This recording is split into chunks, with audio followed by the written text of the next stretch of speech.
those movies are meant to entertain people around the world. They will enjoy it. Load up. I've been waiting for you.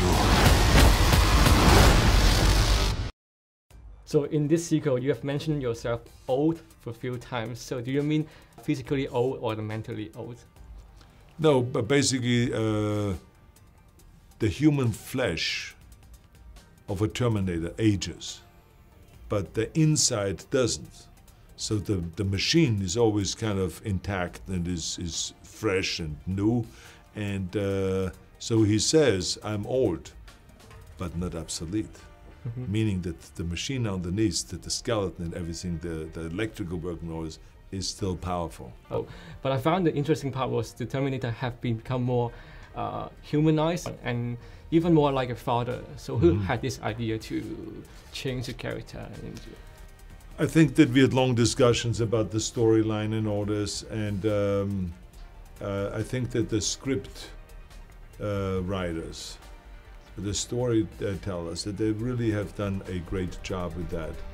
And because the important thing about Terminator is that it is not just an action movie, not just where you blow things up and where you have big fight scenes and battle scenes and all this, but you make it also an interesting story and about people and about the struggle, the human race, the humans versus the machines and all that. And so in this story, the Terminator was sent back to protect Sarah Connor. And the Terminator that I play in today's age is basically there to protect the human race, to make sure that Sarah Connor gets protected and there's no Terminator or anything else ever going to kill her.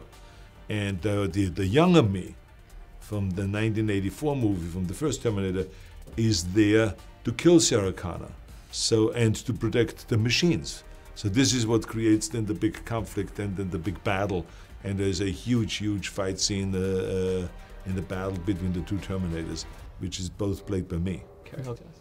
So, speaking of the character Sarah Connor, who was portrayed by Linda Hamilton and this time Emily Clark, so is there any similarity between these two ladies? Well, they play the same character. They are quite different actors.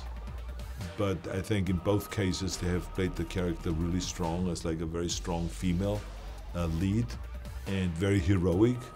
And each of them have their own qualities.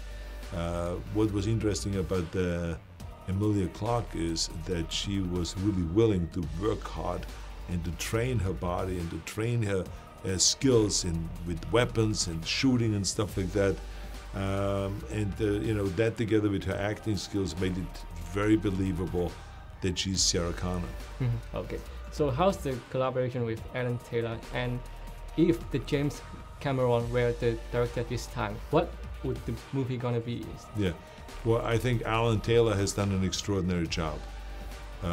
He has the skills of bringing people together. He has the skills of working with visual effects and special effects and with stunts and all that.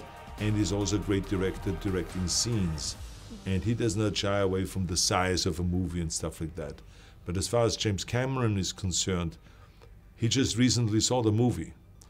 And I think that he even said publicly, as far as I've heard, he called me and said the same thing. He says, if I would have done another Terminator movie, this is exactly the movie I would have done. Okay. So that just shows you that I think we went in the right direction. Okay. Yeah. So last question. So we all know you are strong, tough, but what if there is an occasion of robbery and the criminal is standing right in front of you with knife? So what you gonna do? Do you want to smash him up or? The Terminator would not be concerned at all about the knives or anything else.